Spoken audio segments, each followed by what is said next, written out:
Well, welcome everybody to the latest Charles Close Society meeting. It's the 16th of July at 7:30, and it gives me great pleasure to welcome our guest speaker tonight, Giles Darkes. Giles is the Cartographic Editor for the Historic Towns Trusts and manages their mapping and atlas projects. He was formerly Senior Lecturer in Cartography at Oxford Brookes University and worked on a large variety of thematic maps and atlases. Tonight, he's going to talk about the Historic Towns Trust and turning an OS map into history and the publishing of a town and city historical map. The HTT, the Historic Towns Trust, has for some years been producing and publishing 1 to 2,500 historical maps in their town and city historical map series, which summarize a town's growth on a map. They show the sites of historical importance, both surviving and vanished, and they're accompanied by an explanatory text and illustrations. At the heart of them is a digitized OS map. And in this talk, we'll be looking at the process of taking the OS-based map and transforming it into a colored historical map. We'll use the HTT's historical map of Cambridge, launched in December 2023 as the main example, but touch on other mapping projects already published and in preparation. So without further ado, welcome, Giles, and over to you. Well, thanks very much, Jerry. Thank you for your warm welcome, and hello, good evening, everybody. It's really nice to be with you. Let me just share my screen with you and launch into the slideshow that I have prepared for you. Let's just check and see if that works. Good. Hopefully you can all see that. Well, as Jerry's just said, the title of my talk tonight is about turning an OS map into history. And it's about the processes that we go through to publish a town and city historical map. The town and city historical maps are one of two main outputs from the Historic Towns Trust, and they're probably the ones that you're most likely to be familiar with. Well, just to introduce myself, I'm the Cartographic Editor for the Historic Towns Trust. What that means is it's my job to prepare all the maps that we publish, and I also take the projects through to the final publication stage. So there's quite a lot of element of project management within what I do, but I'm going to concentrate tonight on specifically on the cartography. Well, you may well be familiar with some of the maps we publish in the Town and City Historical Map series, and here we have the front covers of two of them that came out in 2023, May 2023. Historical maps of Swansea and Mumbles in two different editions here, same cartography but different languages. So we have the English language edition and the Welsh language edition. And you may be familiar with the sort of product that's actually contained within that map cover. And this is what it is. We have a large printed sheet. On the front of it is the map, which contains a background map and then the historical information added on top of it.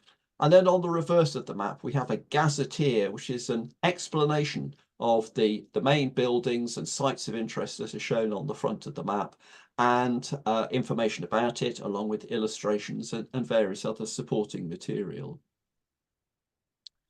Well, I want to start off with how we actually create a base map. And almost all our maps start off with an Ordnance Survey map, which is digitized. And we take a map, an OS map from either the late 19th or early 20th century, and it's that forms the basis for the maps that we produce. And in the case of Swansea, the background map that you can see on the screen here was from the edition of 1919. So why do we use this map, which is at a scale of 1 to 2,500? Well, the reason is that the output scale that we have for our maps, our printed maps, is also 1 to 2,500. And so the degree of generalization shown on this OS map is roughly what we need for our own maps. And so therefore there's a minimal amount of change that we need to make, a minimal amount of generalization. We don't pick up all the features that are on the map, but we pick up most of them. And I should explain as well that this is vector digitizing that we undertake rather than just simply using a raster scan in the background. Well, you might also well ask why we use a map from that period rather than, for example, using a modern ordnance survey in the background. And the reason for this is that when it comes to adding historical information to a base map, the maps which predate the war and particularly post-war planning changes tend to be much more useful because we can relate the historical features much more easily to, for example, the plot boundaries that are shown on maps of this date, many of which have disappeared, particularly in town and city centres, in the period since the Second World War. And it's always a compromise, it's always a balance that we need to strike between having a map in the background that shows the sort of detail we need to add the historical information, and yet also needs to be reasonably familiar to people looking at it nowadays, who obviously understand the modern townscape. And we hope that there is sufficient data, sufficient information in the base map to allow us to put those historical features there, but for people to still be able to relate to them. And all our output, all our printed maps are also at 1 to 2,500. So the degree of generalization in these maps is pretty appropriate for what we need to use. Why do we go for that date rather than, for example, using a modern ordnance survey in the background?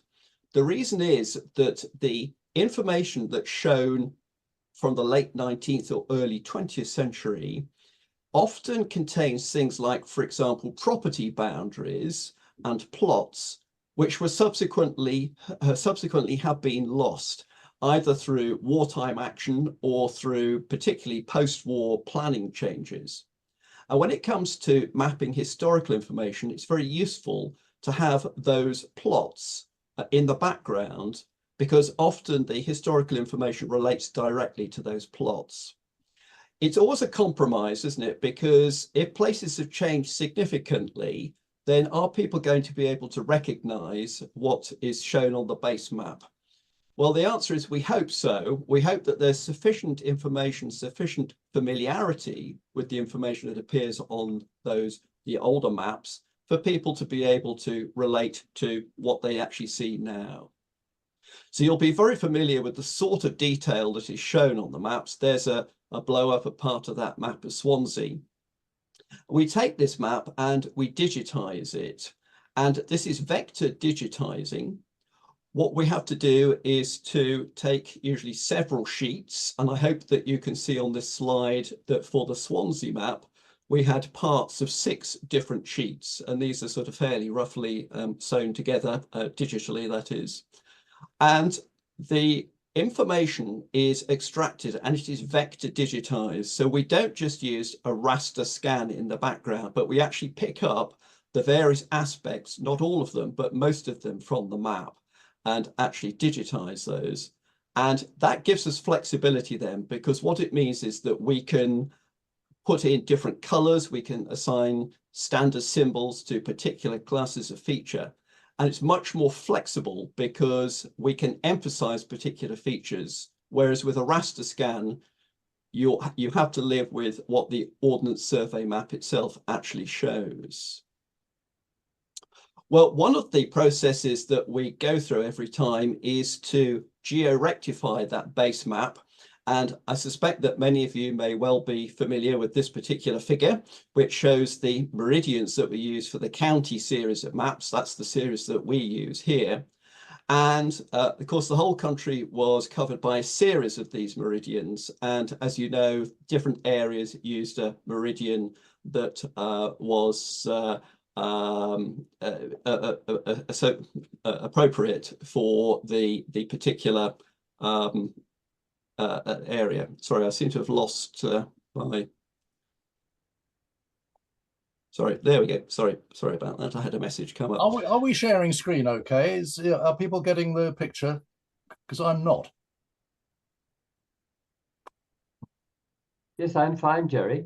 You're fine. Yes, Okay. fine here. Yep, It's, good. it's something Fine. my end. Sorry to interrupt. Okay, no, thank you, Jerry. It's important. So if we actually zoom in on the Cambridge area, because I'm going to use the Cambridge map that we did as one of the examples, then you can see that the Cambridgeshire was covered by a meridian that went through Danbury Church Spire in Essex, and Cambridge itself is some way away from that particular meridian. And therefore, when you see the maps of Cambridge, and some of you will be familiar with this from the National Library of Scotland's graphic index of sheets, you can probably just about detect on there that the rectangles on the screen are not square onto the screen. And this is because they have been geo-rectified to conform to the modern Ordnance Survey datum and coordinates. And it's very important that our maps do that so that we can then actually use them essentially as a legacy for future projects. Well, here's the map of Cambridge, and I think that the base map, and I think that you can probably see we have, in fact, 9 sheets or parts of 9 sheets on this map, and you can just about make out the boundary lines between them, and you can see that they're most definitely not straight onto the screen. And that's because this is the base map that has been geo-rectified and is now ready for digitizing. And again, just to remind you, that's the sort of level of detail that we see on these maps. And I'm going to use that particular example again in a minute. Well, how do we determine the boundaries for the sheets? On this particular slide, then what you're seeing is a couple of rectangles, large rectangles. The outer blue one is the area that is to be digitized, and the inner green one is the area that we can actually show on the map. Now, we're limited by the fact that our output scale is always 1 to 2,500. Why is it that scale? Well, it's because we're part of a pan-European project to make maps of different European towns, all at a comparable scale. The idea being that you can see and compare the development of different places, and having that standard scale is very, very useful to do that. So our scale is fixed. So the other thing that is therefore it needs to be determined is the size of the map sheet that we're going to print on. How do we determine that? Well, we have a couple of formats that we usually work to, and they are both OS sizes. So the standard OS Land Ranger size for England and Scotland, which is 1000 by 890 millimeters. Or if we need a slightly larger sheet, then we go for the OS Welsh Land Ranger, which is just that little bit bigger. It's 1125 by 890 millimeters. Why do we go for that? Because we use Dennis maps, who many of you will be very familiar with, as our printers. And when it comes to printing, and particularly to folding, it's actually much better, in fact, much cheaper, to use standard sheet sizes that they are set up to print and to fold, rather than going for odd sizes. So we try and work with what is ultimately going to be the easiest to print and the cheapest to print as well. Well, going back to that example of Cambridge, we've determined the area that's going to be digitized. And what happens is we begin to digitize it. Now, the actual vector digitizing has historically been done by a number of different people. So we use, for example, Lovell Johns. They're working on a couple of projects at the moment for us. This particular one, the example you can see in the background at Cambridge, was done by a freelance cartographer, Tim Goodfellow, who did most of it. I finished it off. And I also work with Craig Asquith, who is another freelance cartographer who's currently working on our map of Ripon. It's rather interesting, actually, quite amusing. For example, with Lovell Johns, occasionally you get some interesting classifications of the features that appear on the maps. And this, I think, is often because the digitizing is done abroad, and there are cultural differences in understandings. So, for example, something that appears on a map as a drill hall, which you and I know as a military drill hall, will often be classified as an industrial building because they associate the word drill with industry. So some interesting cultural quirks there. Anyhow, the digitizing takes place, and Computer seems to have frozen up at the moment. Let's see if it will change. It has. And we gradually apply the right styles to the maps. And you can see the changes in color there. And we have, if we zoom in here, that's the sort of result that you get. This is an interim. You can see that part of the map on the left-hand side is blank. That's because we haven't yet digitized that bit. But we have a standard palette of symbols that we use. This is our legend, and you can see I don't expect you to be able to read or see all the different categories that we have on our maps, but basically in terms of the buildings, the two broadest categories are medieval buildings and post-medieval. The changeover point between the two dates varies depending on where in the country you are. In England, we usually go for about 1540, so in other words, the Reformation. But in other places, for example, in Scotland, for our map of Alnwick, then the changeover point has been 1603, the Union of the Crowns, because that was a more key pivotal change point within the history of those particular places. Well, the final result is something like that. This is the Cambridge map, but without any borders. And this is essentially what has actually been achieved at the end of the digitizing process. And it's a pretty lengthy process, I have to tell you, because you have to very painstakingly go through the whole map, assign the right colors, but also assign meaning to it as well. And I'm going to give you some examples of actually doing that. How do we use OS maps as a source of information? This is apart from actually just using the digitized Ordnance Survey in the background. Probably easiest to explain by using some examples. I'm currently working on a map of Chester, and I've received a digitized base map, in this case from Lovell Johns, with some arbitrary colors assigned to it. And what they have done is they have classified different aspects of the map into different categories. They come in different layers. I use Adobe Illustrator for creating the maps, and Illustrator works in different layers. So they will provide me the information in different layers.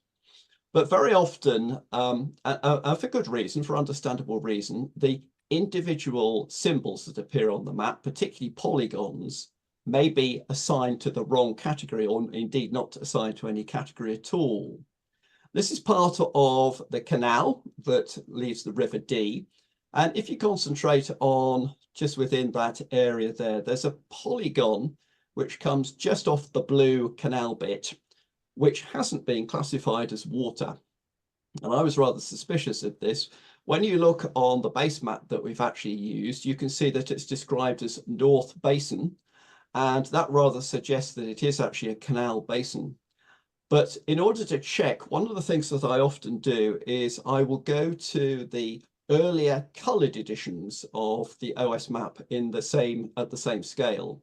The coloured editions are incredibly useful for being able to identify odd polygons which are actually water. And you can see here that indeed it should actually be part of the canal. It's a North Canal Basin. Looking at a different example, but this is also from Chester, we have two things here which are not named or have a name which is ambiguous. And I'll explain what I mean by both of those. Firstly, if we just concentrate on this area here, there's a large open polygon which simply has BM 6465 in it, which is simply the benchmark reading that you can see off to the left-hand side, but it doesn't tell you what that polygon is. And I'm always intrigued if I see a polygon like that, wanting to know what it is and therefore what color we should assign it to. And by looking at an earlier edition of the OS, you can see it has the label on it, bowling green. So I've been able to take that as reasonable that at the time of the later map that we're using for our base map, it was still a bowling green. And in fact, if you look on something like Google Maps, you can see that strangely enough, it still is a bowling green. So that really does confirm my suspicion that it always has been a bowling green. The other ambiguity is the label down there, which says Baptist Mission Church. And it isn't entirely clear which building that label relates to. And I've got my suspicions, but I needed to actually check. And so again, by going, well, in some cases, I showed this slide because in some cases, they OS do helpfully actually put an arrow from the building to the label, but in most cases they don't. So you have to check to make sure you're getting the right building. But in this case, I went to the 1908 6-inch map, and you can see that the principal buildings there, and in this case it's a chapel, are actually coloured in. So it confirmed that the label relates to that building, which is what I thought it did. And as a result, I've been able to put the green fill for Bowling Green and put the label Baptist Mission Church against the right building. The other area where it's often difficult for me is to work out the boundaries of, for example, industrial premises. Again, this is from Chester. We've got what looks like industry here. We've got WM for weighing machine, CHY for chimney. We've got a rather wonderful name, Steam Mill Street, which is a bit of a giveaway. But I'm not entirely certain what that was. So by going to, again, an earlier edition, I can see that it says Steam Mills Flour. And so that actually helps in determining that yes, that really is industry. And so I can colour it in accordingly. If you go to a larger scale map, then one of the useful things that this will show sometimes is even more detail. And that particular building there is described as boot and shoe manufacturing. And therefore, I was able to assume that it was probably also still industrial at the time of our base map.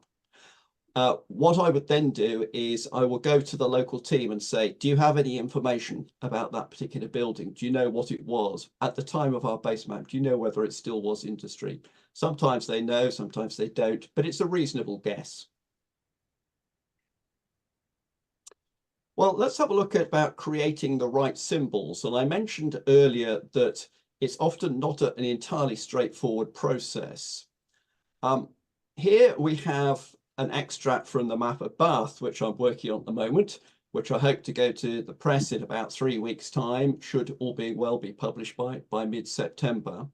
This is a part of the map here, Royal Victoria Park. And this is pretty typical, isn't it, of the sort of symbols that you see on a map. And it always, I always think it's worth saying that as human beings, we're astonishingly adept at understanding the symbols that we see on the maps and knowing what they mean.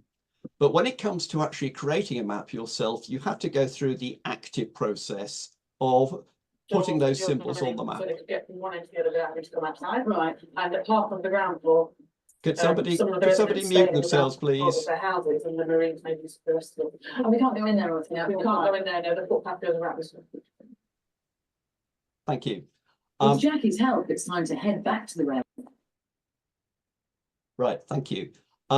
Here's the depiction of the Royal Victoria Park. Before those of you who have got eagle eyes point out, the pathway there doesn't actually have a kink in it like that. I have sorted that little problem out since creating this slide. But I want to concentrate just on this polygon here, the one right in the middle, the green polygon, because it's actually slightly more complicated than it looks, because we've actually got 3 different elements here. We've got a solid line, which denotes a fence around the outside. We've got the pet lines, which denote the edge of a pathway, but not defined by a fence. And then we have a fill within it. So to actually create this symbol, I need to show 3 different things. I need to show that solid line, I need to show the pet lines, and then I need to fill it. And although you can set up standard symbols within Illustrator, and indeed we do work with those, nonetheless, to create something like this is a much lengthier process than you might think, because there isn't a standard symbol you can set up, which basically has a solid line on one side and peck lines on the other two. So essentially you have to create this as 3 different elements. But when it's all assembled together, you've then got that visual illusion that it's actually a single entity on the map. You can imagine as well that when it comes to assigning those colours to the larger gardens, and we put colour into the larger private gardens as well as the public areas, then you can see it's also quite a time-consuming area, time-consuming business rather, separating out the different areas into the different edges, whether they're solid, whether they're pecked, and then the fills as well. Well, the end result is this. This is going back to the Cambridge map. It's still at an interim stage. I want to now look at how we add historical information. Some of that, as you can see, has already come from earlier editions of the OS map, but we also are supplied with information in lots of different formats. And the only information that I can really work with is graphic information. One of the problems often I have is to explaining sometimes to contributors that written descriptions of things are really difficult for me to interpret. But if it's actually shown on a graphic, then it means that I can see what's actually being planned. And of course, you'll appreciate that the nature of the historical information and the form it comes in varies quite considerably. So this is a sort of sketch map of part of Swansea. Although it's fairly generalized, it's actually quite useful to me because I can see lots of different aspects here. For example, the earthworks, the town walls, the ditches, etc., and the location of some of the principal features, which I can then relate to the base map. And another example, again from Swansea, this is from the City Witness project, which was set up and run by Keith Lilly, amongst other people. He's a former trustee of the Historic Towns Trust. Again, you can see the sort of information that is supplied to me, quite generalized, but I can actually work with that. That's okay. And another example here where that same information is superimposed onto a historic map in the background for comparison purposes. I can also work as well with archaeological plans. Archaeologists tend to have far too much detail in their plans, so you have to generalize, but the information that you get from archaeologists can indeed be very useful. And in this particular case, it was extremely useful because you can see in the background an Ordnance Survey map. Well, for checking, other OS maps are incredibly helpful. Here's the index to the Swansea Board of Health plans from 1852. Many of you will be familiar with the sort of detail shown on the Board of Health plans, which really is absolutely astonishing. A fantastic resource. So this is just part of Swansea Castle, and you can see how the different elements of it, the different parts of it are labelled. Very useful. So for example, it says Old Market. The market place was actually located within the castle at one time. I can extract information from that and put it onto the map. Another really nice example here is the plan of the county jail, again in Swansea. And also the former workhouse as well. These are particularly useful because, as you know, the details of many jails were omitted from certain Ordnance Survey maps. I'll show you a really nice example of this in a minute, but I was able to extract that information from the Board of Health plan and put the county jail and indeed the Swansea infirmary and the workhouse onto the map. Really nice example of how Ordnance Survey's policy changed. Here's Oxford Castle on an early sheet, and you can see that there's considerable amount of detail shown here down to the level of cells. Strange enough, it was found, I believe, that some people were using these maps for purposes other than purely academic research. And as a result, or partly as a result, then the details of places like prisons actually disappeared. So to be able to have access to something like the Board of Health plans to put those prisons onto there is rather useful. Well, the other resource that we use, and this is particularly relevant to the Cambridge map, is that we actually have some early maps produced by the Historic Towns Trust itself. In this case, Cambridge was covered about 50 years ago now by one of the founders of the Historic Towns Trust, Mary Lobell.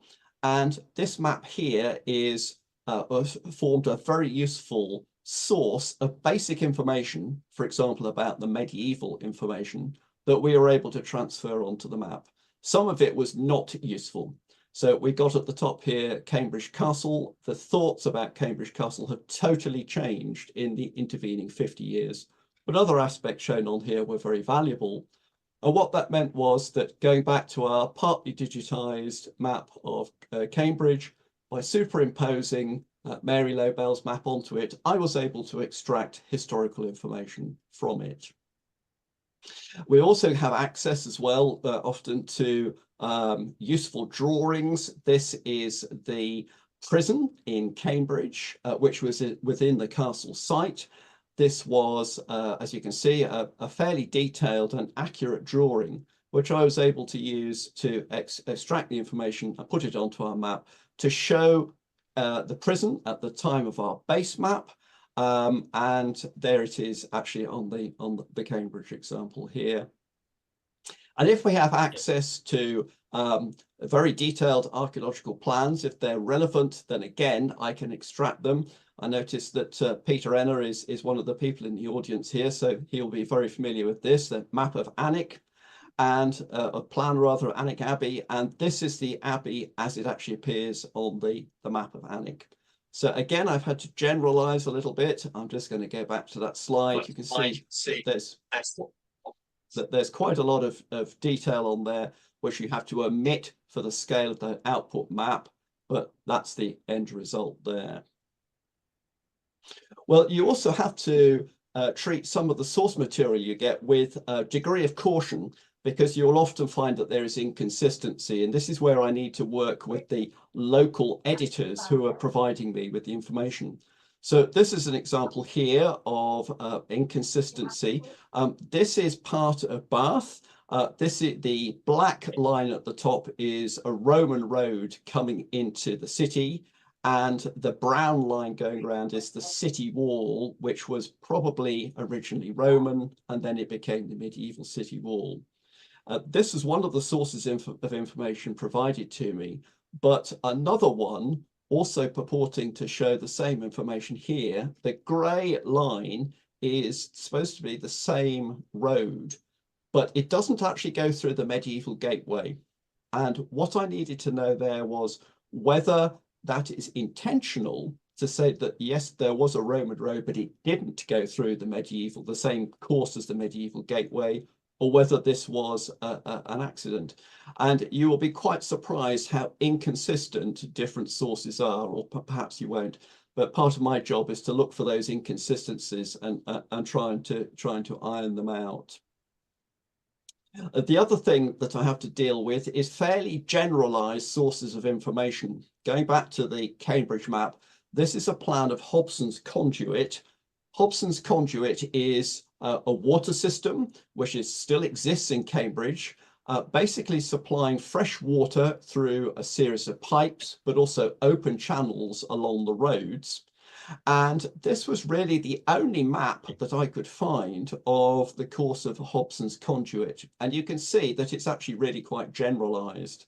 So what I had to try and do was to take this information and relate it to the specifics of the base map to try and show exactly where it went.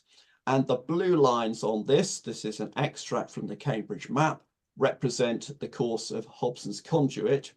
And part of it in the top left-hand corner where it says Master's Garden of the Master of Christ College is actually still there. It was there at the time of the base map we were using, and it is supplied with water from Hobson's Conduit. So that was a fixed point that I could use to actually put in the likely course of where Hobson's Conduit went. The other source that it can be very useful as well is antiquarian maps, so old maps, historic maps. And in Cambridge, there was a large, slightly mysterious earthwork called the King's Ditch. Cambridge never had walls, but it did have a medieval ditch surrounding it. And that ditch appears on a number of old maps. We know that the course of it is partly known, but not entirely. But a number of these old maps are quite consistent in where they show them. And this is a part of central Cambridge here. You can see where it says King's Ditch. And going through that site, this is really one of the most complicated parts of the city here, is that ditch going from the bottom left to top right, going through the site of the Botanic Gardens, all now completely built on. But that's using a historic map as a source. Well, turning then to the map reverse, on the back of the map, we have information about the place. We have a series of illustrations as well. We sometimes have inset maps, and here this is the map of Cambridge, the reverse of the map of Cambridge, and I'll show you that we have an inset map there. And sometimes as well, we actually have reproductions of historic maps, which are useful as general references. Now you'll see that the information is set out in columns, and these columns relate to the folds of the map. And actually getting those columns in the right place is more difficult than you might imagine. The columns are not all of equal width. And the reason for this is, well, firstly, the two outer columns have to have a wider margin in the case, if you're looking at the right-hand side here, so that the tabs for the cover can be glued to it, and you don't want to cover up any information. And on the left-hand side, you want to leave a bigger margin because it looks better, and it also gives just a little bit more flexibility when it comes to guillotining the map sheets.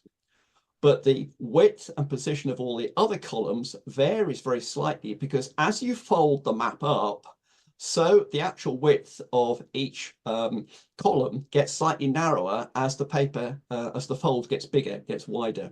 And you have to take that into account if you want the map to look decent. Well, zooming in on the inset map here, I'm showing this not only to illustrate the fact that we have an inset map on the back of the main map, but also to show you that we're probably here at the graphic limits of what you can put onto a map. They're multi-period maps, and there's the challenge is to show lots of different periods, but to be able to see on that map what is from each period. And it's very easy to overload the map graphically. And so what you've got on here is you've got some Roman information in the background in purple. You've got the medieval, and then you've also got the post-medieval as well. And my job is to try and strike a balance between having enough information on it to be a useful map, but not overloading the map itself graphically. And often I'm trying to persuade contributors that we can't actually put a particular piece of information onto the map, because you then cannot see the information because of overload. Well, we also have a series of illustrations. Generally we have entries about the individual buildings or sites of interest, and we like to illustrate them as well, because it creates for something that is visually more impressive. It's also much easier on the eye to be able to read text if it's broken up with graphic images.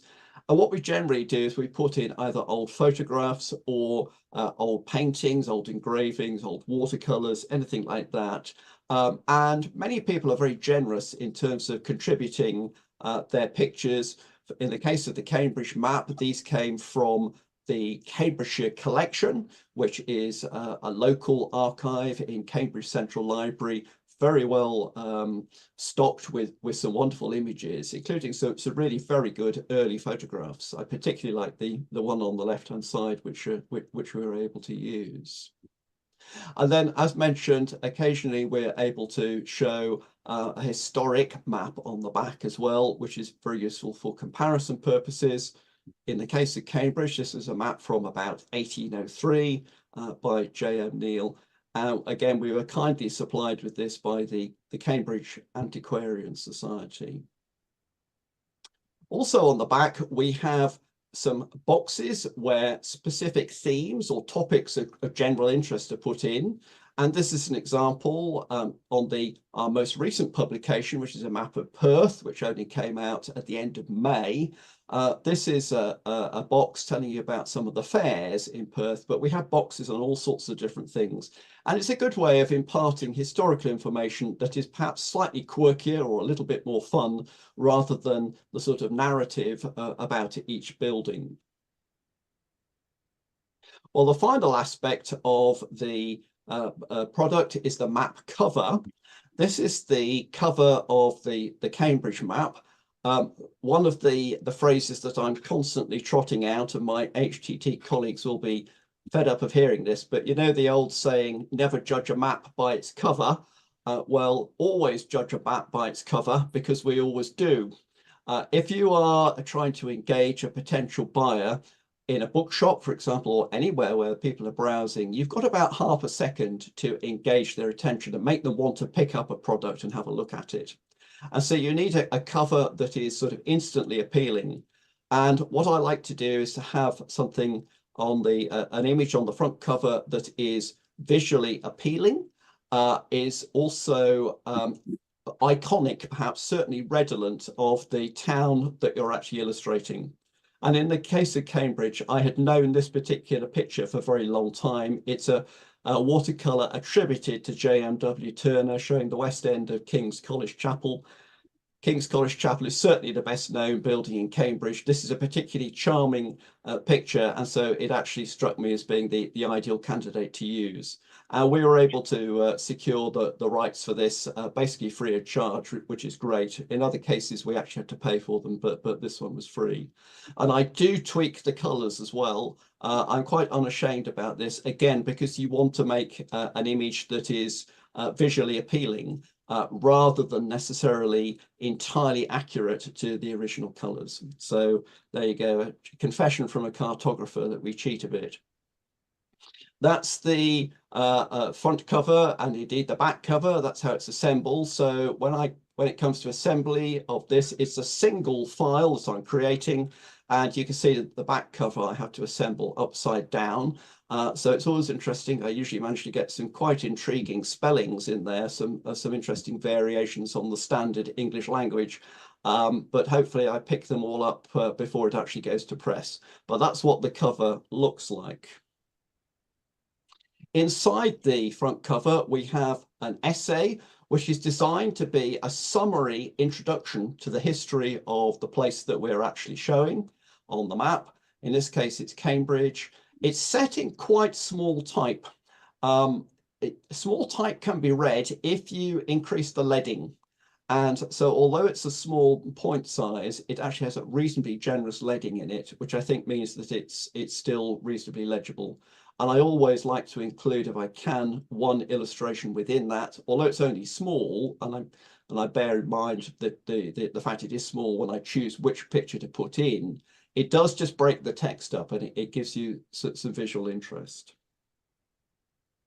Well, the final stage then, and the final part of my talk, is about printing. What I do is to create print files. This is an extract from the print file for the Cambridge map.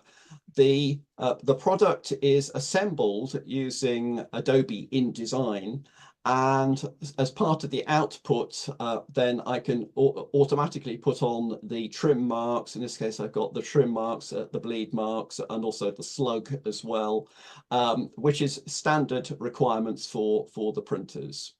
And so we produce print files. They are in CMYK. We don't work with spot colors. That adds considerably to the cost if you do. So everything is process colors, as you can see here from the color strip. And I know that many of you will be familiar with Dennis Maps. We have a really good working relationship with Dennis Maps. I'd like to pay tribute to the fact that they are unbelievably helpful. And I mentioned earlier on that we tend to print on standard OS size sheets. And that means that it's not only cheaper because they're set up for this, but also can be quicker as well, because it means they don't have to do a lot of changing of the settings on their machinery for our printing. I was at Dennis Maps 2 or 3 months ago, and this is a printing plate coming off the plate maker. with some map covers on it. And this is the map of Perth whilst the make ready was going on. I think some of you went on a visit there recently, so you will have seen this and it should be familiar to you. But basically, these are the different ink tracks here, and the very skilled team at Dennis Maps are really adept at ensuring consistency of the ink coverage right across the map, and they tweak the individual tracks to make sure that we get that coverage. And it never ceases to amaze me the quality of the registration that they're able to achieve, particularly given the speed that the sheets go through the press. Again, those of you who've been there recently will have seen this. This is where the sheets are emerging at the end of the print run. The final ink has gone onto it, and I'm just astonished at the speed with which the sheets can go through. And we finally end up there with a pile of, in this case, Perth maps. You can see the colour bands down the side. You can probably just about make out the trim marks, and these sheets will then go for trimming and then for folding. The covers are printed separately, of course, and then they're all assembled together, and we end up with the final result, which is a town and city historical map. We have, as Jerry was saying earlier on, we now have, well, we're up to about 17 or 18 in the series. 2 of the earlier ones went out of print, but have been replaced by new. That's because they've been replaced by new editions. So we have new editions of the historical map of Oxford, but also of the map of Tudor London. The maps of London are by far our biggest sellers. We sell far more of those than any other sheet, and for a number of reasons. But there is a worldwide interest in the history of London. Ironically, the maps of London that we produce are not based on an OS base, but we are raising money at the moment for a new project, which is to map London on the eve of the Great Fire. And the maps that we produce will indeed be based on late 19th century OS maps. It will be a slightly different approach, but I think that as members of the Charles Close Society, you'll probably find them interesting, because you will find that the background is quite familiar. It will actually be an OS map. We've covered quite a big range of towns and cities. We have plans to do more. Each project that we do has to be entirely funded. The Historic Towns Trust is a charity, and so every project that we do, we have to raise the funds for. And we work in partnership with the local teams, who are usually fantastic at doing this. And it's usually a great tribute to the interest that there is in the locality, how relatively easy it can be to raise the sort of sums of money that are needed to produce a map. So the basic costs involved are, of course, the printing, the initial digitizing. The bulk of it is the cartography work on it, which is quite substantial, and then also, of course, the project management aspects to it as well.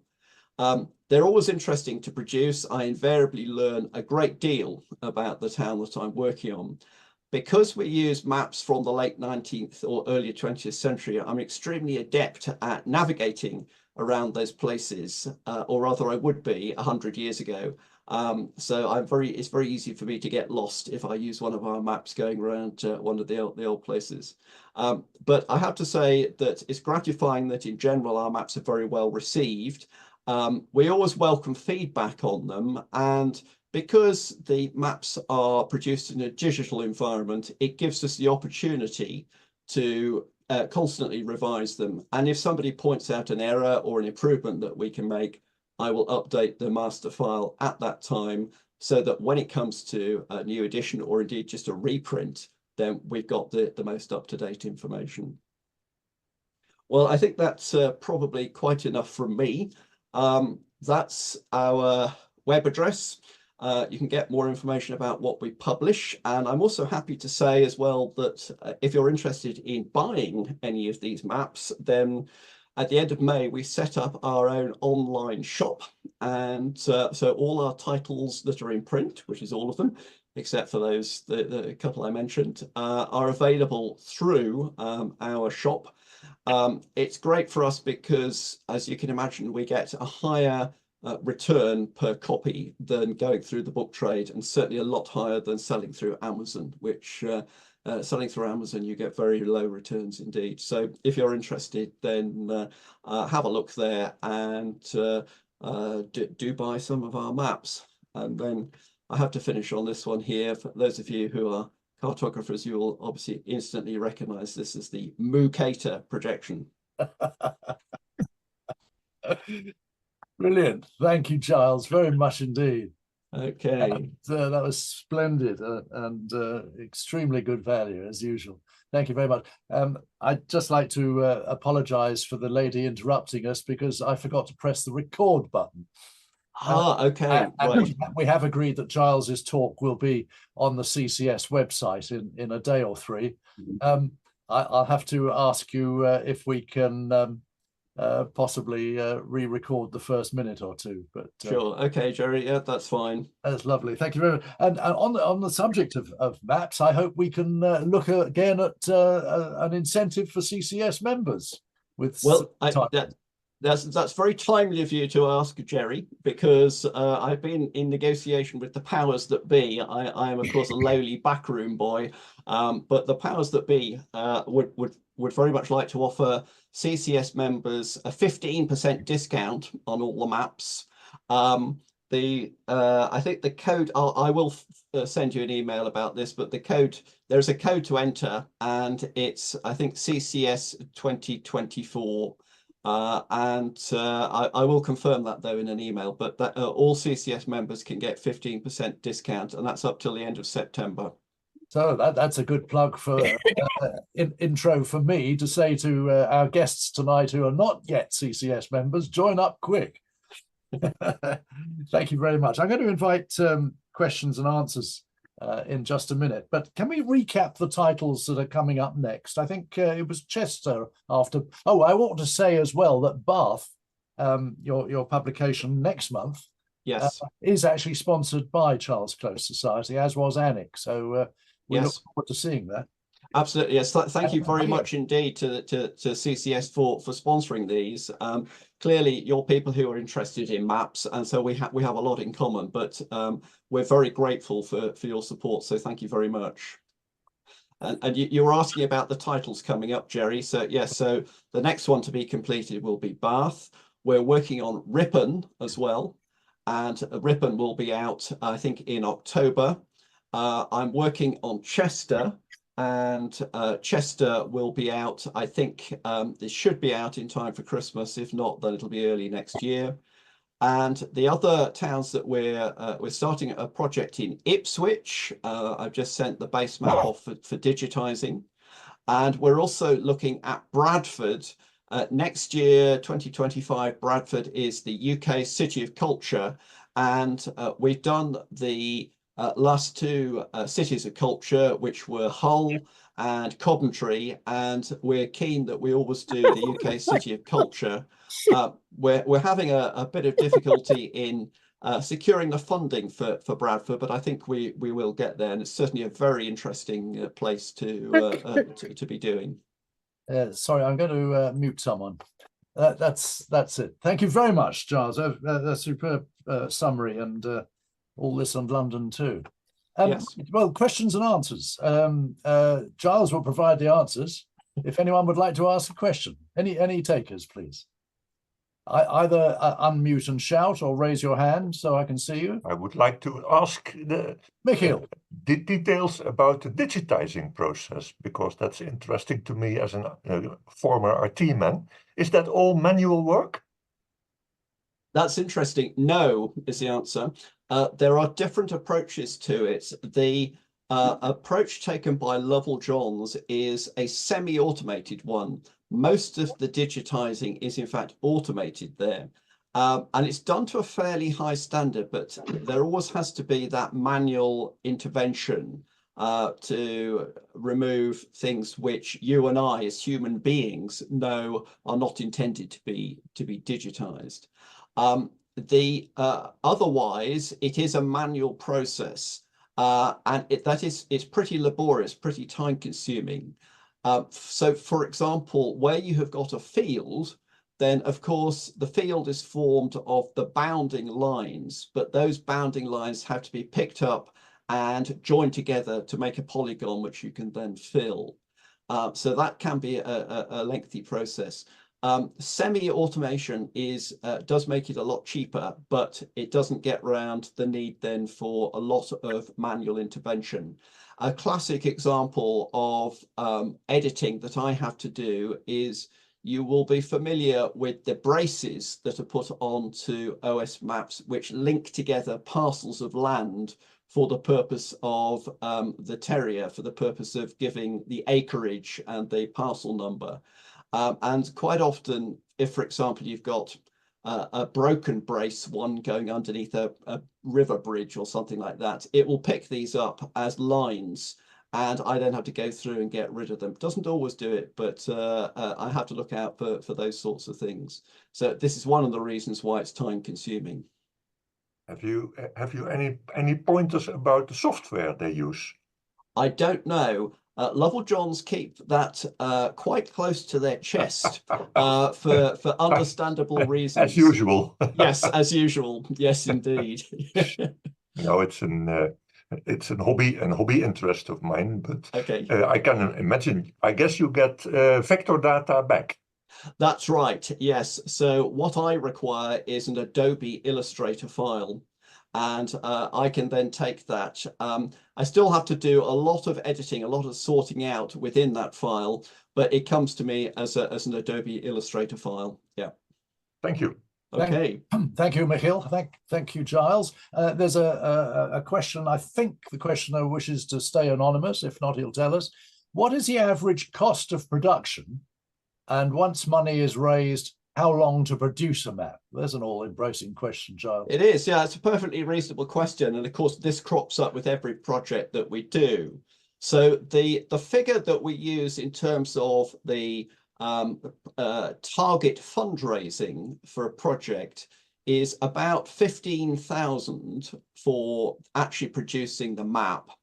We always now actually try and raise more money because we have a specific educational remit, and we're very keen for every project that we do to actually produce educational materials that will be suitable for use in schools and other places. But that's the sort of add-on. So 15,000 is the sort of rough working figure.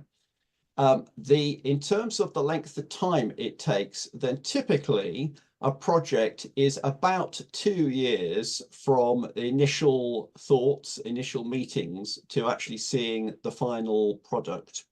And the actual map production within that is usually, well, it's because I'm working on lots of different projects, it can be sort of 6 to 9 months. It can be quicker than that, but typically sort of 6 to 9 months. And obviously there's a lot of toing and froing with the local teams where I'm asking questions and they're providing answers to the queries that I have. So hopefully that gives you an idea anyway of the sort of timescales. Map production is not quick, and as everybody here will know, it's not cheap. Thank you, Erwin, for that question. I think that's Erwin's up in Newcastle, and a very full answer too. Was that another questioner I saw appear momentarily? Any more questions, folks? Anything, you can put them in chat if you want, or raise your hand, or just shout. May I just say how encouraged I am to know that this is being done so very properly, and you know that this is the best place to get maps. Very encouraging. Well, thank you very much for that feedback. As an organisation, we are very keen to maintain high quality, because you know how it is. Everyone judges a map by its mistakes. We all do that. And once you look at a map and you find several mistakes on it, or things that just don't seem feasible, you begin to doubt all the rest. It's an interesting facet of cartography that we tend to judge the quality of the information by the quality of the graphic. And you may get a map that has a very high quality graphic, but is a load of rubbish. And conversely, you get a map that actually has lots of good information, but the graphic is terrible. But we tend to judge by the quality of the graphic. And this is one of the reasons that we spend a long time actually trying to get the maps as good as we can. And I'm a bit of a perfectionist. It is a definite failing of mine, but we do put a lot of effort into trying to get things right. So thank you for your feedback, Roger. Would it be true to say appreciated. Would it be true to say that there's no one better? No one else. I mean, with the onset of the technology, could it be that you know, somebody else would outstrip? I don't know, but hopefully not. That is interesting. Because of the costs and the time length involved, these are not projects that are undertaken lightly, as you can imagine, and there's a lot of commitment on the part of those who are providing the information, a huge amount of commitment, which we're very grateful for. So although in some ways it would be quite good to have some rivals, there's nobody that I know of who's doing anything similar. And I've not heard any rumours to that effect, to be honest. So so fingers crossed. Hopefully, we're doing the right job. Well, thank you for being a perfectionist too. Do you know I once won one of your competitions? I was the only non-cartographer taking part. You were such Excellent. a perfectionist. I'm sure it was something in the beer. Anyway, Frank asks you, how many maps are there in a print run? How many get printed, in other words? That's it. That's also a good question. It depends on the place. A typical print run is 1,500 to 2,000 copies. It's often really hard to know how well a product is going to sell. But that's our fairly typical print run.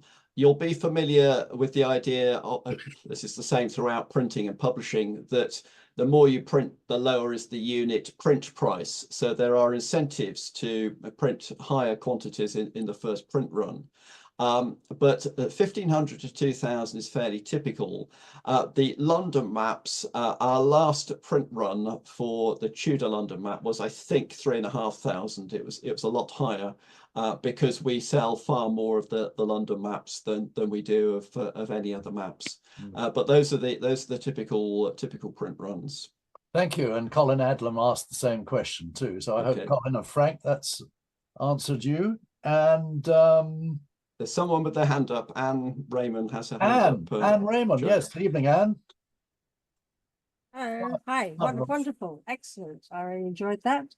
I'm just curious about the conventions on how you present buildings and other features. I wonder if there's the same approach across all the countries that are involved in this project. So, yeah. I think you said there was no European countries involved as well. That's right. Yes, indeed. The short answer to that is no. There are no pan-European conventions other than the scale. This has been the project started basically after the Second World War in the early 1950s. Really as a result of the destruction of the Second World War, to try and map towns and to reconstruct them as they had been. The only thing that became common to all the different projects is that set scale of 1 to 2,500. But the symbology varies quite a lot, and also the approach as well varies quite a lot. But there are annual meetings of the European Historic Towns Atlas project group. One of the things that we try and do there is to look at issues of symbolization and try and get some sort of standardization. It's actually far more complicated than many people would imagine. You may well have experience of this, but just in terms of, for example, classification of buildings, there are big differences for understandable reasons. Classification is invariably a big problem. A classic example of this is on a land use map. We all know what a field looks like, but if you've got a factory producing salad in one of these artificial environments, you know, how they produce them growing in water under entirely artificial light. Do you classify that as industry, or do you classify it as agriculture? And the same can be applied to almost any aspect of historical features as well. So inevitably there are going to be differences in classification, and that's one of the reasons for getting together and trying to actually sort this out and to come up with some sort of agreement, at least on the basics anyway. Thank you. Thank you very much, Anne. And any more questions for Giles? One question I'd like to ask, and that is that, Giles, thanks very much for your chat. Very good, and appreciate the selection of towns you have and cities.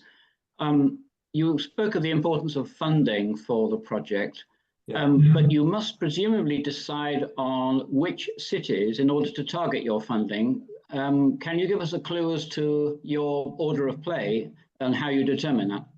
Yep, that's a very good question. And I think the answer is that historically, the choice of places that we've done has been driven more by by finding a local group who actually want to produce the map and who have the ability to raise funds. This has changed recently. We have a development manager now, alias a sort of fundraiser. He does lots of other things as well. But as part of his job and part of a review of what we're doing, we've basically come up with a target list of specific places, but also specific categories of places that we want to cover. We're aware, for example, of a considerable geographical disparity across England, Scotland, and Wales. Those are the three countries that we cover, for good historical reasons. So we want to try and change that. So this is why producing a map of Perth has been great as a foothold in Scotland. And we're looking at doing St Andrews as well. But our target list also includes big industrial cities. So, for example, Liverpool and Leeds are really crying out for maps, and indeed the atlases that we produce as well, to be done, because they have fantastic histories. If you think of Liverpool in particular, there are an amazing number of historic maps of Liverpool going back a very long way. So we have very good resources to draw on there. And so those have also become target places. And we're also looking at Newcastle as well. And we have a new trustee who's based there. And so I think a project there is likely to happen. But as I say, for every project, it has to be funded. And so therefore, in terms of assessing the viability of a place, we're looking at how easy it's going to be to raise funds to do it. Great, thank you. Speaking to a Liverpudlian, I appreciate that. Oh, good, I've said the right thing. Thank you, Julian. Any more for any more? What about York and Canterbury, for example? Are they on the list? York and Canterbury have both been done. I'm very happy to say you've just chosen perfect examples of places that have been done. So York was actually one of the earliest ones that we did. Canterbury was done, that came out about 3 years ago, and we're now working on an atlas of Canterbury. So having produced a single map, we're now producing an atlas which will have a series of maps in showing Canterbury at different points in its development, with a short accompanying text, about 12,000 words, which describes the topographic development of the city. And then it also has a comprehensive gazetteer, so a list of all the buildings shown on the maps, complete with a brief history and some further references. York, we actually have an atlas volume which came out in 2015, covering that city. But yes, both of those do have maps, and in fact they're both pretty good sellers actually. In York, there are a number of groups like the Friends of York Walls, for example, who will buy quite a lot of these because they do guided walks and they actually sell them then. So, yeah, I mean, certainly based on my knowledge of Canterbury, it's somewhere around the city walls. There seem to be quite a large areas for the ring road, which is, one looks like lots of buildings disappeared. Yes. Through bombing in the Second World War, we don't know. But, yes. But yeah, so some of that history would be, most appreciated this way. Yep. Well, the Canterbury map is available. That sounds like a paid advertisement to me, Roger. Excellent. I'm all in favour of it, and as long as I don't have to pay. I'm fascinated by the strange video effects on your picture. You've got some lovely colour stripes on Roger Smith's face there. Well, it's something to do with the camera. I can't really cope with this, but it's obviously trying to ape some of Giles's techniques, I think. Yeah. Thank you all very much indeed. I'm going to wind this up. Superb talk, says Erwin Thompson. Glad you now have a Newcastle trustee. And very nice to see everyone else here tonight. And Giles, let's, oh, sorry, there might be 2 more messages here. Let me have a look. I think we've seen those. Thank you very much. And so Jerry, I was just going to ask Giles. One more.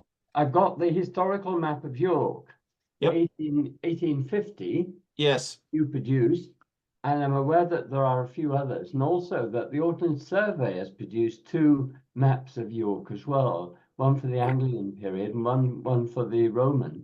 Do you have any comments on that? Do you work with them? No, we don't.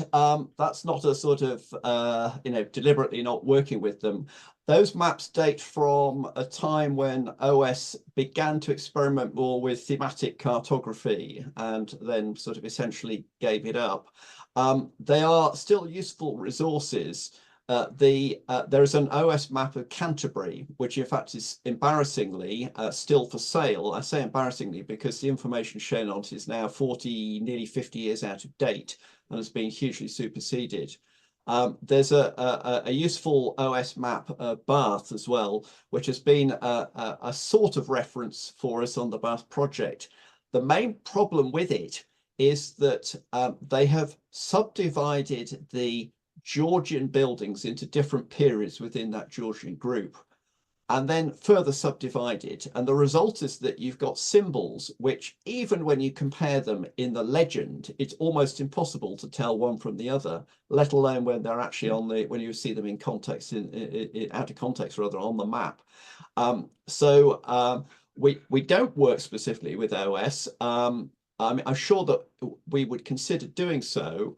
One of the areas that we are pursuing is in terms of education and output, because I mentioned earlier that we're very keen to produce educational materials. We have a lot of opportunity to work with the OS's education department, with organisations like EDINA, who run Digimap, which you may very well know of, which provides OS and other mapping for education purposes, and also with the British Cartographic Society. We can actually work in tandem to produce educational materials, which will be of use particularly initially at Key Stage 2 curriculum, that's sort of upper primary, but then we're looking at other age children and well, pupils and students as well. So the short answer is no, we don't work with OS. Yes, their products are useful only up to a point, and most of them are now out of date. Then the other question I'd like to ask is that I was in the Leeds Library, and they had a big volume of insurance maps, which were produced from, I don't know, about 1927 right up to about 1952 or so. And they simply cut out the building and glued another variation on it. Do you use insurance maps? We don't actually. Potentially they are a source of information. Off the top of my head, the sort of information shown on them is likely to be relatively peripheral to what we want to put onto our maps. In terms of the actual map background, then it's large scale mapping. It's slightly pointless in using as a source information that is on too large a scale, because you then have to generalize it quite a bit. It's an interesting thought, though, is using insurance maps as one of the resources, I think, is something that maybe we can contemplate for the future, or recommend to the local teams anyway. So thank you for pointing us in that direction. Graham, are you goading him into action? Ho, ho, ho. Ho, ho. Right, Well, I hope so. I was impressed with the map collection in Leeds Library. It's, I think, 1768. It's the oldest private subscription library in Britain, I think. Oh, pre-code then. Richard Oliver has his hand up. Yeah, just a brief addition about the insurance maps. At first sight, when you see them, you decide that they begin where the Ordnance Survey 1 to 500 town maps leave off. But in practice, you can quite often find on them statements such as access refused to premises. The other point is that they tend to, being for fire insurance purposes, they tend to concentrate on things which are particularly inflammable. And this can include very partial coverage of areas such as docks with extensive timber storage, and also, as strange as it may seem, the town of Campbelltown in Argyllshire. The reason why Campbelltown was covered, I think, was that it contained 32 whiskey distilleries, and if that lot had gone up, there would have been quite a conflagration.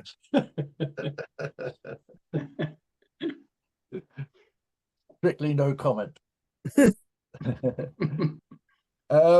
Thank you for your messages, Frank, and Tinu as well. Love to all up there. And thank you all, ladies and gentlemen, but most of all, thank you to Giles for an absolutely splendid talk. And I think a round of live applause is called. Well, thank you very much for asking me, and I've very much enjoyed being able to present it anyway. So. Great pleasure, and while he's within earshot, I hope John Enor and you have great success with the Bath map, because that'll be money well spent, I'm sure. But thank you. If I may have a private chat with you tomorrow, Giles, would you mind if I re-recorded the first few minutes? That's fine. Yes, that's fine. Thank you very much. Yep, that's right. Okay. Yep. Well, ladies and gentlemen, there were one short of 50 of us, so it's a tremendous turnout. And to our guests tonight, thank you for coming. And feel free to use that secret code Giles gave you on his website, on the HTT website, for a discount on your maps. But, I will forward the definitive discount code to you, Jerry. So okay, and we'll circulate that. Yeah. Thank you. Okay. Well, thank you all, and a very good night. Thank you. Bye. Cheers. Good night. Good night. Good night.